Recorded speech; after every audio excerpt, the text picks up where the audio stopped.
છોટાઉદેપુર જિલ્લાના ક્વાંટ તાલુકાના અતિ અંતરિયાળ એવા કેલદરા ગામની યુવતી શીતલ રાઠવા પાયલોટ બની તેનું સપનું સાકાર કર્યું છે.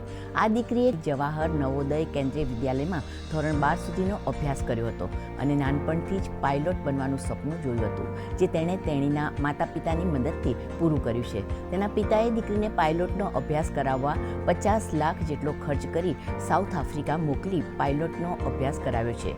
છોટાઉદેપુર જિલ્લાના રાઠવા સમાજની પહેલી પાયલોટ બનતા દીકરીએ સમાજનું અને છોટાઉદેપુર જિલ્લાનું ગૌરવ વધાર્યું છે. મને બાળપણથી હવાઈ જહાજ ઉડાવવાનો બહુ શોખ હતો. જ્યારે મેં મારા મમ્મી પપ્પાએ પાયલટ બનવાનું સપનું જણાવ્યું, તે લોકો મને સંપૂર્ણ સપોર્ટ કર્યો અને મને સાઉથ આફ્રિકા મોકલ્યો. હું મારી મમ્મી પપ્પાનો દિલથી આભાર માનું છું કે તે લોકો મારો સપનો સાકાર કરવા માટે તે લોકો સાથ આપ્યો.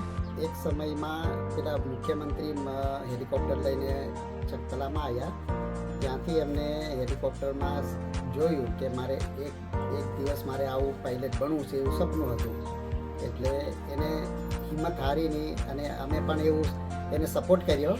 તે પૂર્ણ કરવા માટે અભ્યાસ કર્યો આપણે એન્જિનિયરિંગ પુનાથી પછી એને બેંગ્લોરમાં 2 વર્ષ એન્જિનિયરિંગનો જોબ કર્યો. ત્યાંથી રિઝાઇન આપીને મારે પાયલોટ જ બનવું છે એવું માનીને એમને પાછું સાઉથ આફ્રિકામાં એને પોતે ટ્રેનિંગ માટે એક્ઝામ ક્વોલિફાઈડ કરીને એડમિશન લીધું. અત્યારે પાયલોટની ટ્રેનિંગમાં સાઉથ આફ્રિકામાં છે.